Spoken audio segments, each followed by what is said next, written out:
সমুদ্রের এই নীল নদ, আরবিতে বলা হয় বাহরুল আবিয়াদ।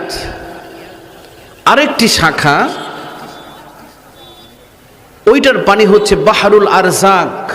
একটার পানি হচ্ছে নীল, আর একটার পানি হচ্ছে সাদা।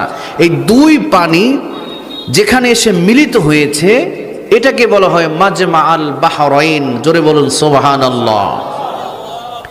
আল্লাহ তাআলা মুসা আলাইহিস সালামকে বর্তমান সুদানের রাজধানী খার্তুম নগরীর এই নীল নদের যে দুই সমুদ্র যেখানে মিলিত হয়েছে, আল্লাহ তাআলা এখানে সফর করতে বলেছিলেন ইমাম তারিখের তাবারির বর্ণনা অনুযায়ী। তো মুসা আলাইহিস সালাম সেখানে আসলেন। গিয়েছিলেন কেন? জ্ঞান অর্জন করার জন্য। জ্ঞান অর্জন করার জন্য কত দীর্ঘ সফর করেছেন। আল্লামা শেখ সাদি কত চমৎকার করে বলেছেন, মালুম সহজ হিজ, মালুম না সহজ। জানতে গিয়ে এটাই জানিলাম, আসলে কিছুই জানিতে পারিলাম না, কিছুই জানতে পারিলাম না। রবীন্দ্রনাথের কবিতা এভাবে,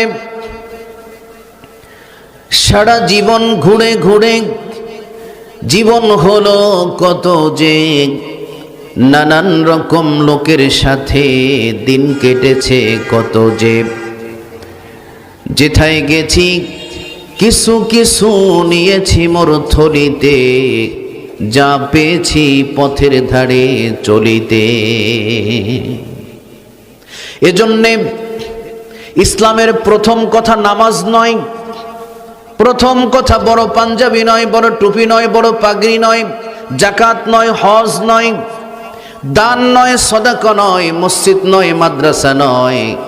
আল্লাহ রাব্বুল আলামিন মুহাম্মদুর রাসূলুল্লাহ সাল্লাল্লাহু আলাইহি ওয়াসাল্লামকে 40 দিন পর্যন্ত জাবালে নূরের মধ্যে তিনি ধ্যানমগ্ন আছেন। 40 দিন পরে বয়স যখন 40 বছর হয়েছে, সুবহানাল্লাহ বলবেন না, থেকেছেন 40 দিন, বয়স 40।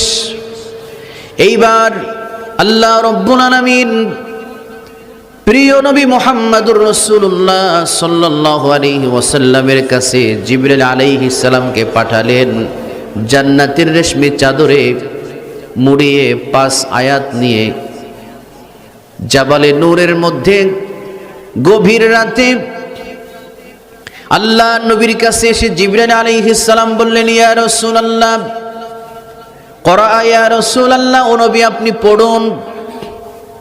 আল্লাহ নবী বলেন, মা আনা বিকরি, আমি পড়তে পারি না।